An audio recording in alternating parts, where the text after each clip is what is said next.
बच्चों आज हम पार्ट 2 फिजिक्स का हम नेक्स्ट आगे का टॉपिक समझेंगे। तो हमारा नेक्स्ट टॉपिक है गोलीय दर्पणों के उपयोग। गोलीय दर्पण जैसे कि हमने पढ़ा था कि गोलीय दर्पण दो प्रकार के थे, उत्तल व अवतल दर्पण।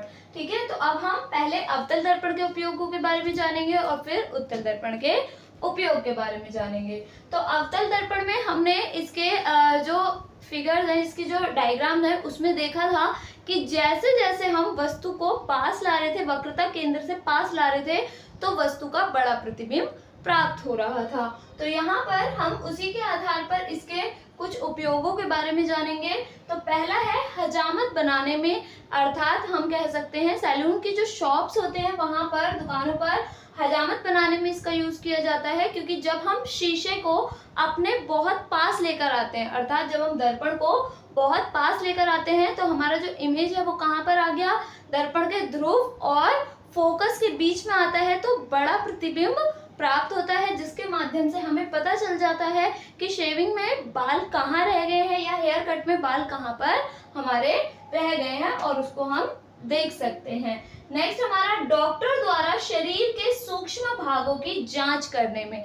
तो डॉक्टर्स द्वारा शरीर के सूक्ष्म भाग जैसे नाक, कान, दांत, इनके जो डॉक्टर्स होते हैं इनके पास भी अवतल दर्पण का प्रयोग किया जाता है। ये सबसे पहले अवतल दर्पण को उस भाग पे जहां पर परेशानी है, जहां पर मरीज को प्रॉब्लम है, वहां पर केंद्रित करते हैं, और जिसके कारण उस भाग का बड़ा प्रतिबिंब प्राप्त होता है और एक्चुअल में परेशानी क्या है, प्रॉब्लम क्या है, इसके बारे में निदान किया जाता है, उसके प्रॉब्लम को समझा जाता है और उसका निदान किया जाता है।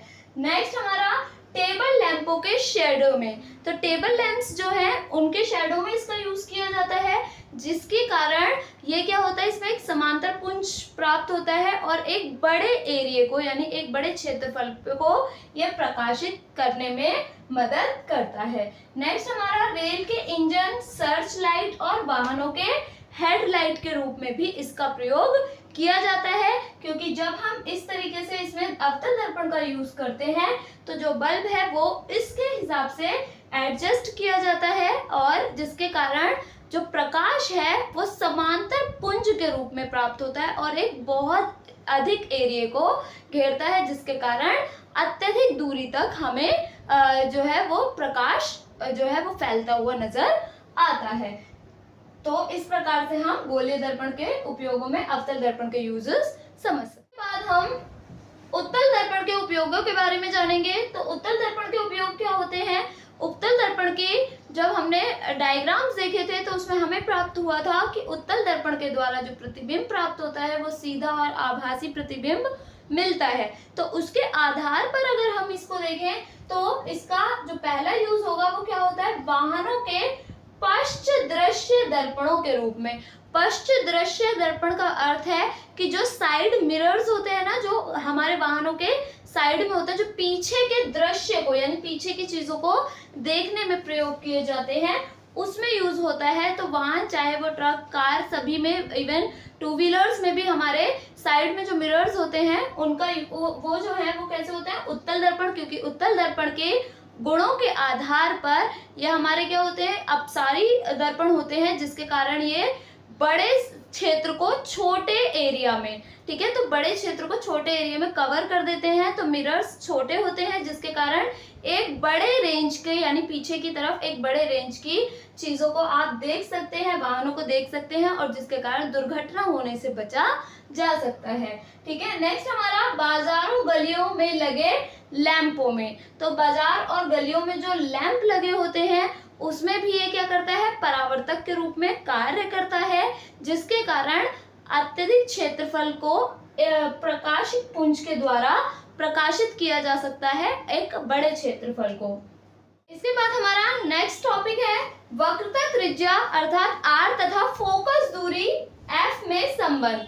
तो इनके मध्य जो संबंध होता है उसको हम अवतल दर्पण द्वारा और उत्तल दर्पण द्वारा दोनों प्रकार से ही समझेंगे।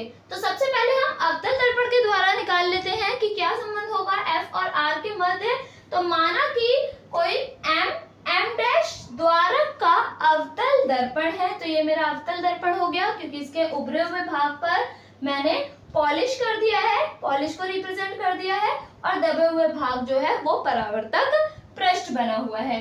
तो माना कि कोई m द्वारक का अवतल दर्पण है जिसका ध्रुव P, फोकस बिंदु या मुख्य फोकस F तथा वक्रता केंद्र C है। ठीक है, तो यहाँ पर अब हम क्या करेंगे, यहाँ पर यदि मुख्य अक्ष के समांतर, तो मुख्य अक्ष के समांतर यदि कोई प्रकाश किरण दर्पण पर आपतित होती है, दर्पण के बिंदु A पर आपतित होती है, तो परावर्तन के पश्चात वह फोकस से होकर या मुख्य फोकस से होकर सीधी निकल जाती है। यह परावर्तन के नियमों के आधार पर ही है कि जो भी प्रकाश की किरण मुख्य अक्ष के समांतर आएगी वह फोकस से होकर सीधी निकल जाएगी। इस अवस्था में ये वाली जो लाइन है हमारी, ये क्या हो गई, आपतित किरण, और ये जो ये वाली लाइन हुई ये हमारी क्या हो गई, परावर्तित किरण। तो ये मेरी परावर्तित किरण हो गई और ये वाली मेरी आपतित किरण हो गई। अगर मैं इसमें देखूं तो यहाँ पर हम नेक्स्ट स्टेप में क्या करेंगे कि बिंदु A से ही एक लाइन ड्रॉ करेंगे जो वक्रता केंद्र से होकर जाएगी। वक्रता केंद्र से होकर जाने वाली जो ये लाइन है ये हमारे लिए अभिलंब का कार्य करती है। तो अभिलंब का कार्य यदि ये लाइन कर रही है तो आपतित किरण तथा अभिलंब के मध्य बना कोण आपतन कोण होता है जिसको हम I कह सकते हैं, तथा परावर्तित किरण जो कि ये रही मेरी परावर्तित किरण तथा अभिलंब के मध्य बना कोण, तो इन दोनों के मध्य बना कोण यानी ये वाला कोण ये परावर्तित कोण होता है जिसको हम R से प्रदर्शित करते हैं। तो यहाँ पर यदि हम देखें तो अगर ये एंगल I है तो ये भी क्या होगा, एंगल I ही होगा, यानी एकांतर कोण के माध्यम से ये दोनों कोण बराबर हो गए। और हम जानते हैं परावर्तन का नियम कहता है कि एंगल I यानी कोण I हमारा किसके बराबर होता है, कोण R के। अर्थात मैं कह सकती हूँ यहाँ पर जो R है वो भी अप्रोक्सीमेट या I के एग्जैक्ट बराबर है क्योंकि परावर्तन का नियम कह रहा है। तो यहाँ पर ये भी I हो गया और ये भी I। और अगर मैं टोटल देखूं इनको तो ये क्या हो गया, एक तरह से 2I। तो अगर ये टोटल 2I है तो इसके आधार पर इसका एकांतर कोण क्या बन जाएगा, 2I। तो इस तरीके से हमने एंगल को एकांतर कोण के माध्यम से लिख लिया। अब हम नेक्स्ट स्टेप में इसके करेंगे अपने डेरिवेशन को स्टार्ट। तो सबसे पहले हम ले लेते हैं, यहाँ पर मैंने एक लंब लिया है जिसको हमने M से यानी AM से प्रदर्शित किया हुआ है। तो यहाँ पर हम सबसे पहले कंसीडर करेंगे या मानेंगे कि सबसे पहले ट्राइंगल एंगल कौन सा वाला हम ले लेते हैं, सबसे पहले CAM, ठीक है, या फिर आप पहले ले सकते हैं AMF, कुछ भी एंगल आप ले सकते हैं। तो मैंने यहाँ पर सबसे पहले AMF ले लिया। इसमें अगर मैं tan थीटा के आधार पर देखूं तो tan थीटा होता है लंब बट्टे आधार। तो यहाँ पर अगर मैं इस वाले कोण को देख रही हूँ अभी कि AMF यानी ये वाला ट्राइंगल छोटा वाला, तो इसके ट्राइंगल के आधार पर अगर मैं tan लेती हूँ तो tan एंगल क्या है, 2I। तो tan 2I बराबर लंब बट्टे आधार। तो लंब क्या है मेरे पास AM और आधार मेरे पास हो जाएगा MF या FM। यदि कोण अत्यंत सूक्ष्म हो,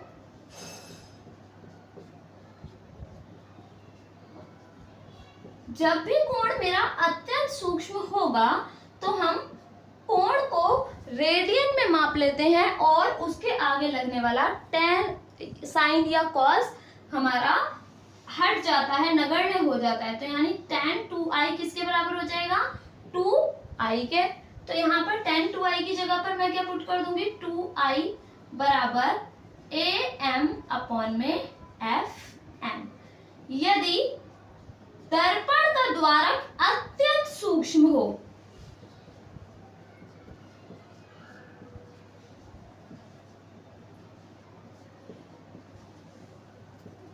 अगर ये द्वारक बहुत छोटा होगा तो ये सारी की सारी चीजें आपस में एक दूसरे के पास आ जाएंगी। तो अर्थात M और P भी क्या हो जाएंगे, अप्रोक्सीमेट बहुत पास पास आ जाएंगे। इवन A और P भी एक दूसरे के बहुत समीप आ जाएंगे। ठीक है, तो यहाँ पर कंडीशन में am बहुत पास पास आ गए, तो मैं यहाँ पर 2i बराबर am की जगह पर क्या लिख सकती हूँ, ap लिख सकती हूँ, और fm की जगह पर क्या लिख सकते हैं, fp। ठीक है, तो यहाँ पर हम इसको बना लेंगे इक्वेशन 1। इसी प्रकार हम दूसरी कंडीशन में चलेंगे, यानी दूसरे ट्राइंगल पे चलेंगे जो हमें एंगल आई दे रहा है। तो वो ट्राइंगल कौन सा है, ACP।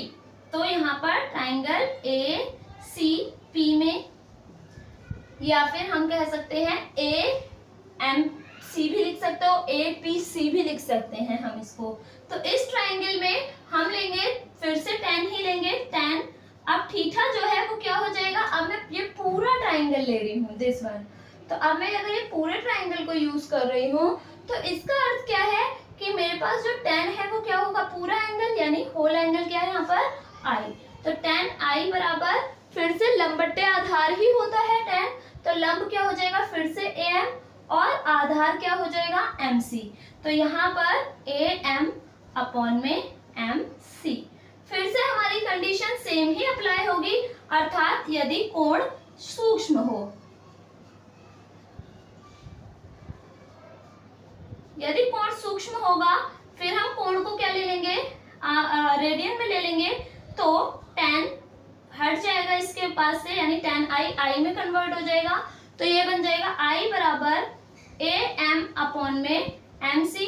हम ऊपर ही बता चुके हैं कि दर्पण का द्वारक अत्यंत सूक्ष्म होगा, तो उस केस में M जो है वो P के समीप आ जाएगा, तो इसको हम यूज कर लेंगे।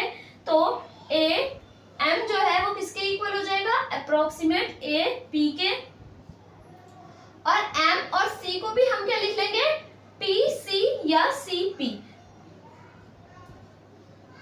तो ये हमारा I आ गया, इसको इक्वेशन 2 मान लेते हैं।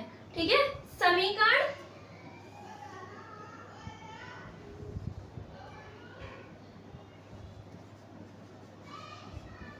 एक व दो से,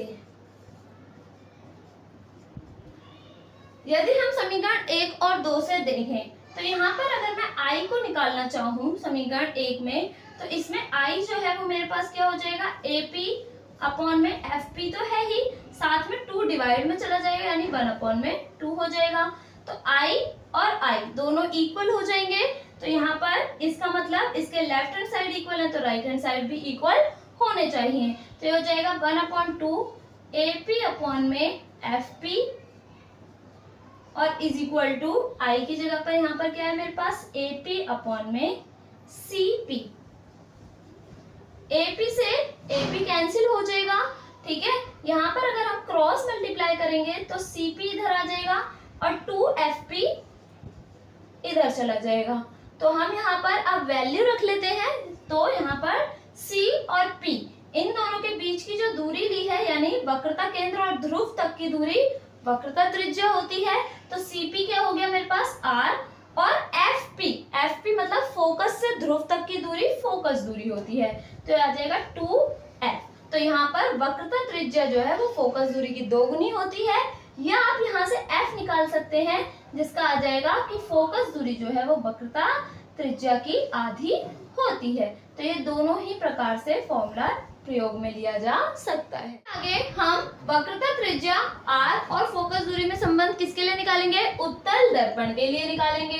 तो उत्तल दर्पण के लिए सबसे पहले हमने माना कि कोई M डैश द्वारक का उत्तल दर्पण है। उत्तल दर्पण इसलिए है क्योंकि उभरे हुए भाग जो है उसे हमने परावर्तक पृष्ठ बनाया है तथा दबे हुए भाग पर हमने पॉलिश किया है। तो इस अवस्था में हमारी जो प्रकाश की किरण है वो क्या होगी, हमारी मुख्य अक्ष। तो इसका जो ध्रुव है उत्तल दर्पण का वो क्या है, P। ठीक है, इसी के आधार पर मुख्य फोकस बिंदु F तथा वक्रता केंद्र C है। इसके आधार पर अगर हम देखें तो ध्रुव से फोकस तक की जो दूरी होगी वो हमारी क्या हो जाएगी, फोकस दूरी, और ध्रुव से वक्रता केंद्र तक की दूरी हमारी क्या हो जाएगी, R, यानी वक्रता त्रिज्या। तो यहाँ पर अगर हम बात करें कि प्रकाश की किरण जो है वो क्या होगी, मुख्य अक्ष के समांतर दर्पण के बिंदु ए पर आपतित होती है और परावर्तन के पश्चात वो कुछ इस तरीके से निकल जाती है, अर्थात ऐसे आई और परावर्तित होकर ऐसे फैलती हुई निकल गई। ठीक है, तो यहाँ पर अब हमारे पास क्या होगा, इसका जो मुख्य फोकस पर, जो भी मुख्य फोकस से समांतर किरणें आती हैं वो हमारे फोकस पर यानी मुख्य फोकस पर मिलती है, जो भी मुख्य अक्ष के समांतर किरणें आएंगी। तो यहाँ पर ये भी क्या होगा, पीछे की तरफ, ये यहाँ पर तो कहीं से भी कहीं तक आगे मिलने वाला है नहीं, तो हम इसे क्या करेंगे, पीछे की ओर मिलाएंगे, क्योंकि हमें पता है कि उत्तल दर्पण के केस में जो इमेज है, जो प्रतिबिंब है, वो पीछे दर्पण के पीछे प्राप्त होता है। तो यहाँ पर यदि हम इसे पीछे की ओर मिलाते हैं तो ये फोकस बिंदु पर मिलता है, मुख्य फोकस पर मिलता है। इसके बाद हम एक स्ट्रेट लाइन खींचेंगे, किससे, वक्रता केंद्र से होकर जाएगी, जो हमारे लिए क्या करेगी, अभिलंब का कार्य करेगी, अर्थात एम का कार्य कर रही है। तो यहाँ पर अगर हम डिस्कस करें तो ये मेरी आपतित किरण हो गई, जो आई दर्पण पर आपतित हुई, और अभिलंब, आपतित किरण और अभिलंब के मध्य बनने वाला कोण यहाँ पर क्या हो जाएगा, आई। इसी प्रकार से यहाँ से और इस तरीके से परावर्तित हो गई, तो परावर्तित किरण ये वाली हो गई, और परावर्तित किरण और अभिलंब, इन दोनों के मध्य जो एंगल बनेगा वो बनेगा मेरा परावर्तन कोण, यानी आर। तो इसके आधार पर फिर से हम आई को, इसके आधार पर यहाँ पर एकांतर कोण के माध्यम से आई को आई ले लेंगे पॉइंट सी पर, और हमारे पास ये वाली जो कंडीशन है, ये दोनों ही परावर्तन के नियम के आधार पर आर जो है वो आई के बराबर हो गया। तो अगर हम आर को आई के बराबर ले लेते हैं तो ये भी आई और ये भी आई, दोनों मिलकर क्या बन गए, 2i। तो ये वाला टर्म जो है वो मेरी किसके बराबर हो जाएगी, 2i के बराबर हो जाएगी। अब हम इसमें फिर से कंडीशन अप्लाई करेंगे। अब हम ट्राइंगल ले लेते हैं, त्रिभुज ले लेते हैं। यहाँ पर मैंने ए एम की फॉर्म में यहाँ पर क्या कर दिया, इस पर एक लंब डाल दिया। ठीक है, तो यहाँ पर ए एम जो है वो लंब है, जो कि हमने उत्तल दर्पण पर डाला है। तो यहाँ पर हमारे पास सबसे पहले हम ट्राइंगल समकोण त्रिभुज ले रहे हैं, तो इसी के आधार पर हम क्या ले लेंगे, सबसे पहले ए एम एफ। तो त्रिभुज ए एम एफ यानी ये वाला त्रिभुज ले रही हूँ मैं, छोटा वाला, जिसमें फिर से हम क्या ले लेंगे, tan थीटा क्या है यहाँ पर बच्चों, इसमें 2i। तो 2i इज इक्वल टू, यहाँ पर अगेन आपका क्या होगा, लंब बट्टे आधार लेंगे, तो लंब क्या हो जाएगा, ए एम, आधार एम एफ। तो ए एम अपॉन में एम एफ। तो ये इस तरीके से मेरा लंब बट्टे आधार हो गया। ठीक है, यदि कोण अत्यंत सूक्ष्म, और साथ में ही मैं द्वारक को भी छोटा यहीं पे लिख देती हूँ कि कोण अत्यंत सूक्ष्म हो और तथा दर्पण का द्वारक भी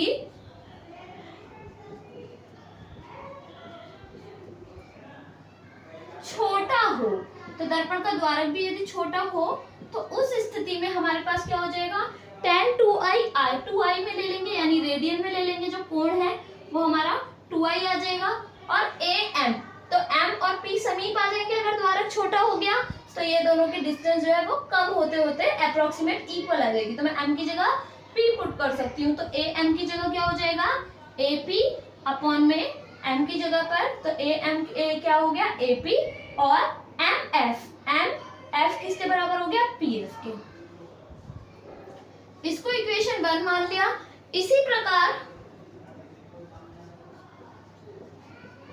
हम दूसरा त्रिभुज लेंगे, दूसरा समकोण त्रिभुज कौन सा वाला ले लेंगे, AMC, यानी अब हम पूरे ट्राइंगल को ले रहे हैं, बड़े वाले को। तो AMC में, तो ये भी हमारा समकोण त्रिभुज है, tan निकाल लेते हैं।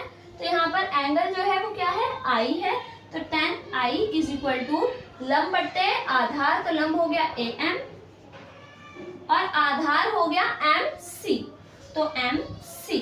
ठीक है, यदि मैं फिर से इसमें सेम ही कंडीशन है, यदि कोण बहुत छोटा हो, द्वारक छोटा हो, तो m जो है वो p के अप्रोक्स हो जाएगा। तो यहाँ पर हो जाएगी टर्म I, मैं लिख नहीं रही लैंग्वेज में, तो यहाँ पर सेम ही लैंग्वेज आनी है कि कोण छोटा है, तो इसकी वजह से इसे रेडियन में ले लिया I की फॉर्म में, और AM जो है वो AP की फॉर्म में आ गया, तो AP अपॉन में MC भी क्या हो गया, PC हो गया या CP हो गया। ठीक है, तो इसको हम इक्वेशन बना लेंगे 2।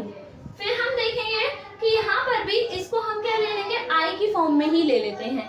तो यहाँ से अगर मैं आई निकालती हूँ तो क्या हो जाएगा, 2 डिवाइड में चला जाएगा, यानी AP अपॉन में 2PF हो जाएगा।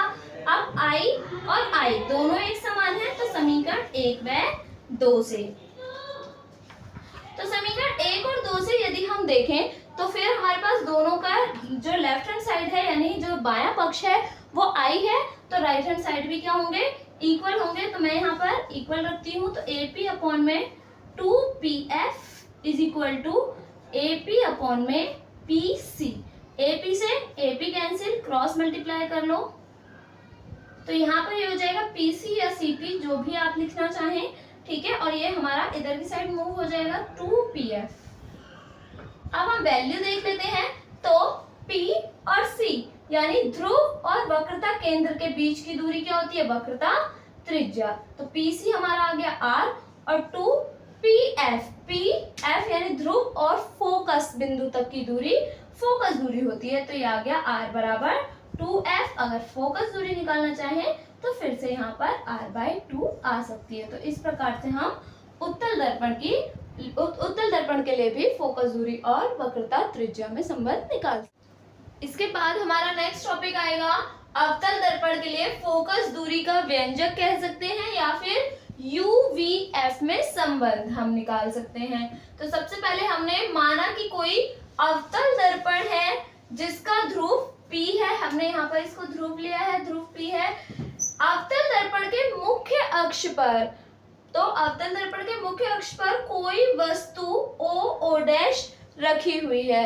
तो यहाँ पर हमारे पास अवतल दर्पण का मुख्य अक्ष है जो कि ध्रुव से होकर जा रहा है और इस पर एक वस्तु रखी है जिसको हमने नाम दिया O डैश। तो ये O डैश जो वस्तु है उसके O डैश बिंदु से 2 प्रकाश किरणें निकलेंगी जिनमें से एक मुख्य अक्ष के समांतर दर्पण पर आपतित होती है और इसके बाद जो भी हमारे परावर्तन के नियम के आधार पर जो भी प्रकाश की किरण मुख्य अक्ष के समांतर आपतित होगी वो फोकस से होकर या फोकस बिंदु से होकर सीधी निकल जाती है।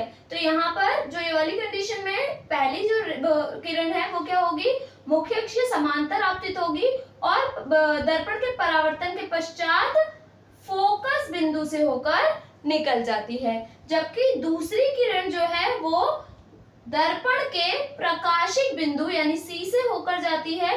तो प्रकाशिक बिंदु की जो प्रॉपर्टी है, प्रकाशिक बिंदु का जो गुण है उसके आधार पर कि वो हमारे पास प्रकाशिक बिंदु से जो भी किरण जाएगी वो उसी मार्ग में बिना विचलित हुए लौट जाती है। तो यहाँ पर ये दोनों प्रकाश की किरणें एक दूसरे को जहां पर भी काटती हैं वहां पर हमें वस्तु का प्रतिबिंब प्राप्त होता है जिसको हमने नाम दिया आई और आई डैश, क्योंकि प्रतिबिंब जो है वो हमारा इमेज होता है, तो इसको आई डैश से प्रदर्शित कर दिया। तो यहाँ पर अब हम स्टार्ट करेंगे इस डेरिवेशन को। तो किस तरीके से, सबसे पहले हम एक ट्राइंगल ले लेते हैं, एक समकोण ले लेते हैं ओ डैश सी। तो त्रिभुज ओ डैश सी में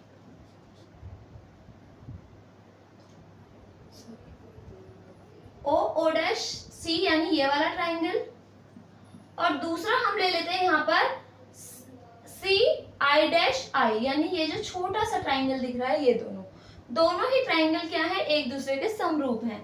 तो यहाँ पर ओ डैश सी तथा सी आई डैश आई समरूप त्रिभुज हैं।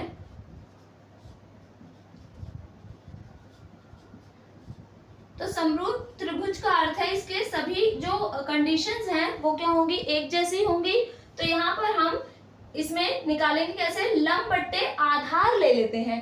तो यहाँ पर लंब क्या हो जाएगा, ओ डैश पहले वाले त्रिभुज का, ठीक है। तो ओ डैश और आपका आधार हो जाएगा यहाँ पर सी ओ या ओ सी भी लिख सकते हैं, ठीक है। तो यहाँ पर इसके बाद हमारी कंडीशन में हम इसे इक्वल रखेंगे किसके, ये वाले ट्रायंगल के आधार पर। अब इस वाले ट्रायंगल के आधार पर अगर हम देखें तो लंब क्या हो जाएगा, आई डैश अपॉन में आधार सी आई डैश। तो ये वाला ट्रायंगल जो है जो हमारा इस तरीके से बना हुआ है उसमें ये वाला लंब और ये वाला हमारा क्या हो गया, आधार। तो आई सी आई डैश। तो ये हमारी कंडीशन आ गई। अब हमें क्या करना है, जो हमारा वस्तु की लंबाई है और प्रतिबिंब की लंबाई है उन्हें एक साथ रख लेते हैं, यानी एक ही ओर रख लेते हैं। तो मैं आई आई डैश को इधर शिफ्ट कर दूंगी और सी ओ को अपोजिट डायरेक्शन में ले जाऊंगी। तो ओ ओ डैश अपॉन में I I dash is equal to C O upon में सी आई डैश। इसको हम इक्वेशन 1 बना लेते हैं। इसी प्रकार हम दूसरा ट्राइंगल जो मानेंगे, दूसरा जो त्रिभुज मानेंगे वो कौन सा मानेंगे, ए पी एफ ये मान सकते हैं, या फिर आप चाहें तो यहाँ पर लंब खींचकर एम भी एज्यूम करके मान सकते हैं। ठीक है, तो मैं यहाँ पर पूरी कंडीशन में मान रही हूँ ए पी एफ, तो ट्राइंगल ए पी एफ, तथा दूसरा ट्राइंगल हम कौन सा वाला ले लेंगे, ये वाला, यानी आई आई डैश एफ, जो यहाँ पर रिमेनिंग बचा हुआ था हमारा, तो हम इसको कंसीडर कर लेंगे। तो नेक्स्ट हमारा triangle F I dash I, ये भी क्या है, एक दूसरे के समरूप है, तो समरूप त्रिभुज है।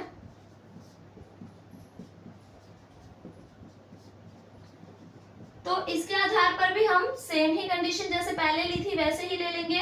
तो यहाँ पर लंब हमारे पास क्या हो जाएगा, ए पी अपॉन में आधार F P is equal to, यहाँ पर क्या हो जाएगा, आई आई डैश और अपॉन में आई डैश एफ या एफ आई डैश। ठीक, तो यहाँ पर अगर हम इसको कंसीडर करें तो हमें पता है कि AP जो है वो ये वाली डिस्टेंस है। तो AP और OO डैश, अगर ये रेखा समांतर गई है, अगर ये किरण समांतर गई है, इसका अर्थ ये है कि AP जो है वो OO डैश के इक्वल होगी। ठीक है, तो यहाँ पर हम AP की जगह क्या रख सकते हैं, OO डैश अपॉन में FP is equal to I I dash upon में एफ आई डैश। फिर से हमें क्या करना पड़ेगा, आई आई डैश और OO डैश की कंडीशन को एक साथ रख लेते हैं। तो यहाँ पर OO डैश अपॉन में I I dash is equal to FP को शिफ्ट कर दिया, तो यहाँ पर FP अपॉन में एफ आई डैश। इक्वेशन 2। अब समीकरण 1 और समीकरण 2 दोनों ही सेम ही कंडीशन है, OO डैश और आई आई डैश डिवाइड में। तो यहाँ पर समीकरण 1 व 2 से तो हम देखेंगे यहाँ पर समीकरण 1 और 2 के आधार पर इसके लेफ्ट हैंड साइड जो है वो इक्वल है, तो राइट हैंड साइड भी इक्वल होंगे। तो हमने यहाँ पर सी ओ अपॉन में सी आई को किसके बराबर रख लेना है, यहाँ पर एफ पी अपॉन में एफ आई डैश के बराबर रख लेंगे।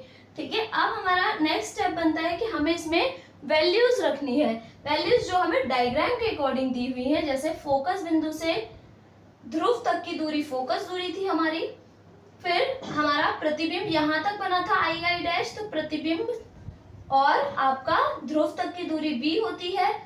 वक्रता केंद्र और ध्रुव तक की दूरी को वक्रता त्रिज्या तथा वस्तु से ध्रुव तक की दूरी हमारी वस्तु की दूरी होती है। ये सभी कंडीशन जो है वो दर्पण के बाईं ओर आ रही है, इस कारण ये सभी क्या होंगी, नेगेटिव होंगी, यानी माइनस की होंगी। ठीक है, जो भी दर्पण के दाईं ओर रहेंगी वो प्लस और जो भी बाईं ओर रहेंगी वो माइनस की कंडीशन होती है। तो यहाँ पर हम सबसे पहले यहाँ पर सी ओ की वैल्यू देख लेते हैं। तो सी और आपका ओ यानी ये वाली डिस्टेंस, ये वाली डिस्टेंस कहीं से भी नहीं आएगी, तो यहाँ इसको निकालने के लिए हमें इनडायरेक्ट फॉर्मूले का यूज करना पड़ेगा। अगर मैं क्या कर दूं, u में से r को माइनस कर दूं तो मेरे पास रिमेनिंग यही वाली टर्म बचेगी। तो मैं यहाँ पर क्या लिख दूंगी, CO की जगह पर माइनस u, और इसमें से माइनस करेंगे हम किसको, माइनस का r का, डिवाइडेड बाय CI। अब CI यानी जो हमारी ये वाली कंडीशन है, CI dash, sorry CI dash. ठीक है, तो CI डैश यानी ये वाली कंडीशन। अब इसको भी निकालने के लिए हमें क्या करना पड़ेगा, R में से V को माइनस कर देंगे तो रिमेनिंग यही वाली डिस्टेंस बचेगी। तो हम सबसे पहले इसको क्या कर देंगे, फिर से यहाँ पर CI डैश की जगह हम लिख देंगे इसमें R माइनस R और माइनस का V, यानी वैल्यू को भी माइनस पुट करना है और कंडीशन को भी हमें उसी के अकॉर्डिंग मानना है। FP एफ पी क्या है, फोकस दूरी है, ठीक है, तो ये तो हमारी डायरेक्ट माइनस एफ से कंसीडर होगी। और एफ आई डैश, अब हमारे पास बचा एफ आई डैश यानी ये वाली डिस्टेंस, इसे भी निकालने के लिए मुझे क्या करना पड़ेगा, वी में से एफ को माइनस कर देंगे तो ये वाली छोटी सी डिस्टेंस बचेगी। तो यहाँ पर माइनस वी माइनस माइनस का एफ। अब हम इसमें वैल्यूज रखेंगे, अब हम इसमें सबसे पहले माइनस प्लस को सॉल्व कर लेते हैं इसकी कंडीशंस में। तो सबसे पहले हम करेंगे यहाँ पर माइनस यू और minus minus plus R upon में माइनस आर और minus minus plus B is equal to minus F upon में माइनस बी और minus minus again plus F. अगर हम r को देखें तो r भी मेरा किसके बराबर होता है, 2f के बराबर होता है, तो हम वैल्यू रख सकते हैं r की भी। तो minus u plus 2f upon में minus 2f plus v is equal to minus F upon में माइनस वी प्लस एफ। अब हमें क्रॉस मल्टीप्लाई करनी है इसकी, तो क्रॉस मल्टीप्लाई हम इस तरीके से करेंगे तो ये हो जाएगा माइनस यू प्लस 2f और यहाँ पर आ जाएगा minus B plus F is equal to, ये वाली टर्म इधर शिफ्ट होगी तो ये माइनस 2f प्लस बी और साथ में इसकी मल्टीप्लाई हो जाएगी माइनस के f के साथ। तो हम इसमें वैल्यूज इसको सॉल्व कर लेते हैं, माइनस यू और माइनस बी, तो ये दोनों मिलकर प्लस का हो जाएगा माइनस माइनस प्लस, तो प्लस का यू वी प्लस यू की मल्टीप्लाई एफ के साथ माइनस यू की, तो ये हो जाएगा माइनस का यू एफ, 2f की मल्टीप्लाई v के साथ करेंगे तो plus minus again minus 2v f, ये हो जाएगा मेरे पास। और फिर हम नेक्स्ट स्टेप में 2f की मल्टीप्लाई f से करेंगे तो हो जाएगा 2f और f का स्क्वायर इज इक्वल टू, यहाँ पे भी हम क्या करेंगे, f की मल्टीप्लाई करेंगे तो यहाँ पर minus minus plus 2f into F, तो 2f का स्क्वायर और फिर प्लस माइनस माइनस और vf।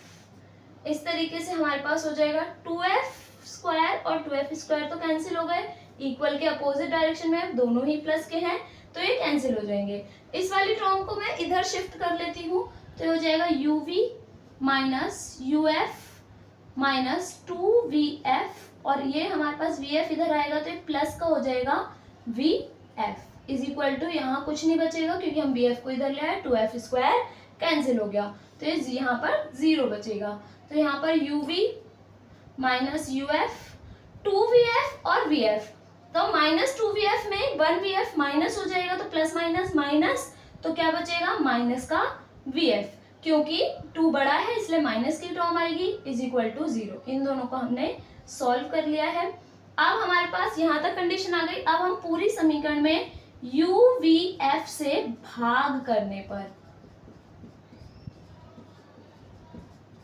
तो जब हम इसमें uvf से भाग देंगे तो क्या हो जाएगा, uv अपॉन में uvf माइनस uf अपॉन में uvf और माइनस vf अपॉन में uvf इज इक्वल टू 0। जो टर्म कैंसिल हो रही है उन्हें कैंसिल कर लेते हैं, u से u कैंसिल, v से v कैंसिल, u से u, f से f, v से v, f से f, तो यहाँ पर हमारे पास बचेगा 1 अपॉन f माइनस 1 अपॉन में v और माइनस 1 अपॉन में u, तो ये हमारे पास इतनी टर्म इज इक्वल टू 0 में बच गए। अब हम v और u वाली टर्म को इक्वल के इधर शिफ्ट कर देंगे तो ये प्लस का हो जाएगा, तो मैं यहाँ पर आपको शिफ्ट करके दिखा देती हूँ। तो ये 1 upon f is equal to, इसको इधर लेकर गए तो 1 अपॉन में v प्लस का और u को इधर ले गए तो प्लस का 1 अपॉन u। यही हमारा अवतल दर्पण के लिए फोकस दूरी का सूत्र कह सकते हैं या फिर UVF में संबंध हो। इसके बाद हम उत्तल दर्पण के लिए फोकस दूरी का व्यंजक निकालेंगे या फिर उत्तल दर्पण के लिए UVF में संबंध। तो यहाँ पर सबसे पहले हमने माना कि कोई उत्तल दर्पण है जिसका ध्रुव P है, ठीक है, इसके मुख्य अक्ष पर कोई वस्तु ओ डैश रखी है। वस्तु के ओ डैश बिंदु से दो किरणें निकलेंगी, जिनमें से एक किरण क्या होगी हमारे पास, मुख्य अक्ष के समांतर दर्पण पर आपतित होगी और फिर परावर्तन हो जाएगा। यानी इस किरण का क्या हो गया, यहाँ पर परावर्तन हो गया। तो हमें पता है कि परावर्तन के नियम के आधार पर अगर कोई किरण मुख्य अक्ष के समांतर आ रही है तो वो फोकस से होकर जाती है या फोकस पर होकर जाती प्रतीत होती है। तो उत्तल दर्पण के लिए ये प्रतीत हो रही है। तो इसका अर्थ यह है कि जब ये यहाँ पर जाएगी और रिवर्स होगी, यानी जैसी परावर्तित होगी, तो यदि हम इसको पीछे की ओर मिलाएंगे तो ये मुख्य फोकस पर या फोकस बिंदु पर मिलती है। ठीक है, जबकि दूसरी जो किरण है वो प्रकाशिक केंद्र से, ठीक है, यानी वो हमारी क्या होगी, वक्रता केंद्र से होकर जाएगी और वक्रता केंद्र के आधार पर जिस रास्ते से जाएगी बिना विचलित हुए उसी रास्ते लौट आएगी। तो ये हमारी कंडीशन हमारे पास प्राप्त होगी। इस अवस्था में हम यहाँ पर ए एन एक लंब खींच लेते हैं। ठीक है, दर्पण के लिए एक लंब खींच लेते हैं। यहाँ पर भी वस्तु की दूरी हमारी क्या होगी, दर्पण के बाईं ओर है, इसीलिए वस्तु की दूरी u माइनस की होगी। जबकि अगर हम देखें तो प्रतिबिंब दर्पण के पीछे बनता है, तो यानी राइट साइड में बनता है दर्पण के, तो ये हमारा प्लस का रहेगा v भी, और फोकस बिंदु भी हमारा ध्रुव से फोकस बिंदु तक की दूरी फोकस दूरी होती है, ये भी हमारा प्लस का रहेगा, और वक्रता केंद्र भी हमारा पॉजिटिव दिशा में है, तो इसका मतलब वक्रता त्रिज्या भी प्लस की होगी। ठीक है, तो यहाँ पर हम इसके बाद स्टार्ट करेंगे इस डेरिवेशन को।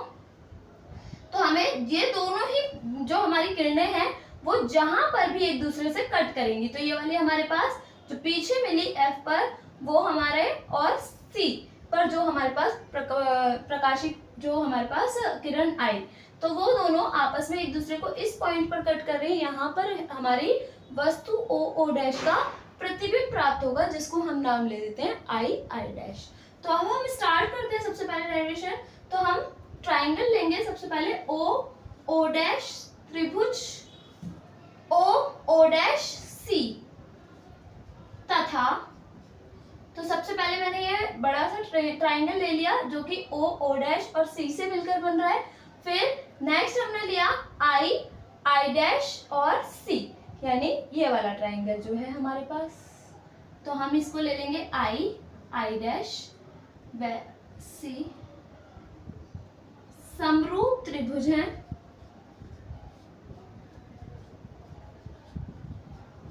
समरूप त्रिभुज है, इस कारण हम फिर से जैसे हमने अवतल में कंडीशन ली थी वैसे ही लेंगे। तो यहाँ पर हो जाएगा ये लंब हमारे पास ओ डैश अपॉन में आधार ओ सी, तो यहाँ पर हो जाएगा ये ओ सी इज इक्वल टू, इस वाले ट्राइंगल पे आएंगे तो लंब क्या हो जाएगा आई डैश अपॉन में आई सी, इस तरीके से। फिर से हम आई डैश को शिफ्ट कर लेंगे तो ये हो जाएगा ओ डैश अपॉन में I dash is equal to O C को इधर ले गए, आई डैश को डिवाइड में ले आए, तो ओ सी अपॉन में आई सी, इसको इक्वेशन 1 बना लिया। इसी प्रकार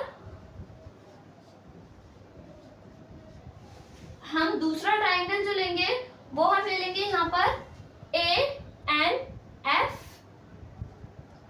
त्रिभुज ए एन एफ, यानी ये वाला त्रिभुज हमारा, और साथ में इसी के ही पार्ट का हिस्सा है हमारा आई डैश एफ, यानी ये वाला, तो आई डैश एफ, इसको हम ये दोनों भी क्या है, एक दूसरे के समरूप त्रिभुज है। तो इसमें भी कंडीशन में क्या ले लेंगे हम, सबसे पहले ए एन अपॉन में N F is equal to, इस छोटे वाले ट्राइंगल में ले लेंगे तो क्या हो जाएगा आई डैश लंब और आधार इसका हो जाएगा आई एफ, इस तरीके से ले लिया। अब हम देखेंगे कि जो ए एन है, यदि ये किरण समांतर है तो ए एन जो है वो ओ डैश के ही इक्वल होगी। ठीक है, तो ए एन की जगह हमारे पास क्या आ जाएगा ओ डैश, और हम आई डैश को भी शिफ्ट कर सकते हैं डिवाइड में, तो आई डैश और is equal to N F को ऊपर ले गए तो एन एफ अपॉन में आई एफ, इक्वेशन 2। अब समीकरण 1 और 2 के लेफ्ट हैंड साइड इक्वल है, यानी दायां पक्ष एक बराबर है, तो इसका बायां पक्ष एक बराबर है तो दायां पक्ष भी बराबर होगा। तो समीकरण 1 व 2 से,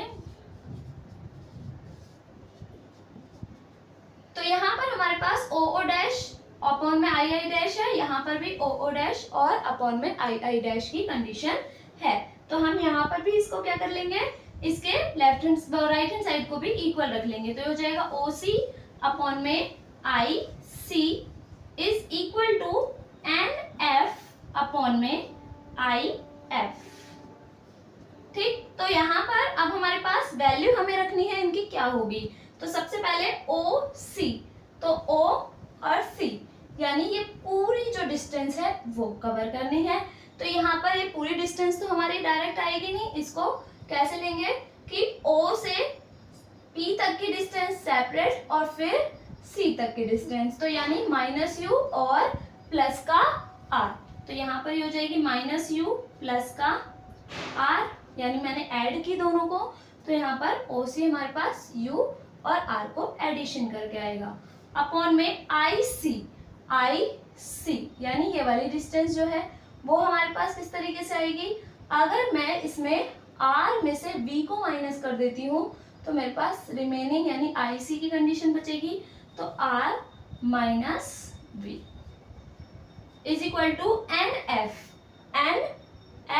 यानी ये वाली डिस्टेंस। तो ये तो हमारी ऑफिशियल फोकस दूरी होगी, क्योंकि यदि दर्पण का द्वारक छोटा कर देंगे तो एन और P आपस में समीप आ जाएंगे, जिसके कारण हमारी जो कंडीशन है वो फोकस दूरी की ही, यानी एन और एफ पास आ गए तो पी और एफ के बीच की ही कंडीशन बन जाएगी। तो हमारी एफ प्लस का हो जाएगा क्योंकि अपोजिट साइड में है। आई एफ यानी ये वाली जो डिस्टेंस है ये, तो आई एफ निकालने के लिए फोकस में से v माइनस कर देंगे तो हमारे पास रिमेनिंग आई एफ बचेगा, तो यानी एफ माइनस v। इसके बाद हमारे पास हम r बराबर क्या होता था 2f, तो हम r की वैल्यू 2f को रख लेते हैं। तो यहाँ हो जाएगा मेरा माइनस u और r हमारे पास हो जाएगा 2f अपॉन में r है फिर से, तो इसको भी हम 2f minus v is equal to F upon में f माइनस v की कंडीशन लिख लेंगे। अब हम इसे सिंपली सॉल्व करेंगे क्रॉस मल्टीप्लाई के थ्रू, तो इसमें हम क्रॉस मल्टीप्लाई कर लेते हैं। तो ये हो जाएगा मेरे पास माइनस यू प्लस 2f और साथ में f माइनस वी इस साइड आ जाएगा, तो f minus V is equal to f यहाँ पर है और साथ में मल्टीप्लाई हो जाएगा 2f माइनस वी। अब हम जब इसे मल्टीप्लाई करेंगे तो सबसे पहले माइनस यू और f को मल्टीप्लाई कर लेते हैं, तो plus minus minus u f, फिर minus minus plus u v, 2f की मल्टीप्लाई f से करेंगे तो प्लस के हैं दोनों, तो यानी प्लस 2f स्क्वायर और 2f और माइनस, तो plus minus again minus 2fv is equal to f की मल्टीप्लाई इससे करेंगे तो हो जाएगा 2f स्क्वायर और f की मल्टीप्लाई जब हम v से करेंगे तो बन जाएगा ये vf। तो इस तरीके से हमारे पास सिंप्लीफाई कर लिया हमने। अब 2f स्क्वायर प्लस का है और 2f स्क्वायर प्लस का है, तो ये दोनों कैंसिल हो जाएंगे, इक्वल के अपोजिट साइड में, और रिमेनिंग टर्म है उसे हम इक्वल के इस साइड ले आएंगे, तो ये बन जाएगा मेरे पास minus u f plus u v minus 2fv, और इसको इधर लेकर आएंगे तो ये प्लस का हो जाएगा vf इज इक्वल टू 0। तो यहाँ पर अगर हम देखें तो 2fv, तो मल्टीप्लाई में हम इसको भी fv लिख सकते हैं, तो 2fv में से 1fv चला जाएगा, तो यहाँ पर बनेगा मेरे पास uf प्लस uv और प्लस माइनस माइनस vf या fv लिख सकते थे, ठीक है। तो यहाँ पर इज इक्वल टू 0। अब यहाँ पर समीकरण में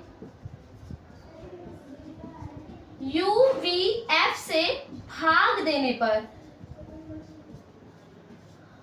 तो जब हम भाग दे देंगे इसको तो कैसे हो जाएगा माइनस uf अपॉन में uvf प्लस uv अपॉन में uvf माइनस vf अपॉन में uvf इज इक्वल टू 0।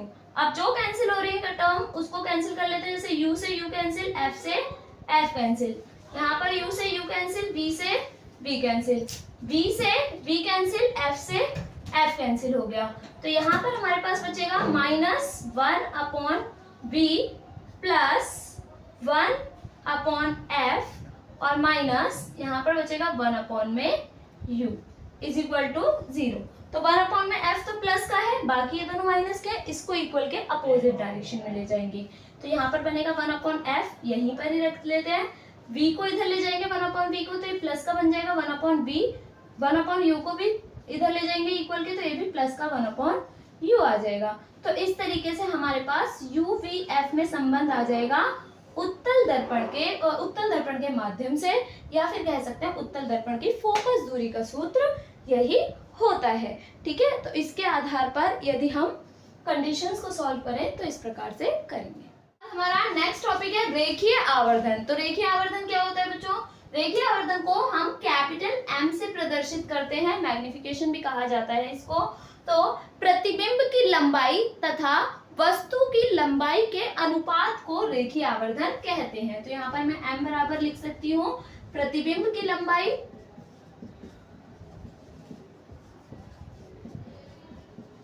और डिवाइडेड बाय वस्तु की लंबाई। तो प्रतिबिंब की लंबाई तथा वस्तु की लंबाई के अनुपात को हम रेखीय आवर्धन कहते हैं। M बराबर प्रतिबिंब की अगर हम लंबाई की बात करें तो वो होती है हमारी, हम लिख लेते हैं I डैश, और वस्तु की लंबाई O डैश ली थी हमने डायग्राम के अकॉर्डिंग। यहाँ पर आप इसको हाइट भी लिख सकते हो, यानी प्रतिबिंब की ऊंचाई तथा वस्तु की ऊंचाई, जिसके हिसाब से हम HI अपॉन में HO भी लिख सकते हैं। ठीक है, यानी इमेज और ऑब्जेक्ट। इसके अलावा इसकी अगर हमारे पास लंबाई ना दे रखी हो, सिर्फ दूरियां ही दे रखी हो, तो भी हम रेखीय आवर्धन निकाल सकते हैं। तो हमारे पास हो जाता है प्रतिबिंब की दूरी तथा वस्तु की दूरी, ध्रुव से वस्तु की दूरी तथा प्रतिबिंब की दूरी तथा वस्तु की दूरी के अनुपात के ऋणात्मक मान को भी हम रेखीय आवर्धन कहते हैं। अब रेखीय आवर्धन का मान जो है, यदि हमारा क्या आता है, ऋणात्मक आता है, तो प्रतिबिंब हमारा उल्टा प्राप्त होगा। ठीक है, तो प्रतिबिंब कैसा होगा, उल्टा। और यदि m का मान हमारे पास धनात्मक आता है तो प्रतिबिंब हमारा कैसा प्राप्त हो जाएगा, सीधा। ठीक है, और इसके अलावा अगर हम m की वैल्यू देखें तो m का मान जो है या तो 1 से बड़ा होगा, या 1 से छोटा होगा, या 1 के बराबर होगा। यदि m का मान 1 से बड़ा है अर्थात प्रतिबिंब वस्तु से बड़ा होगा।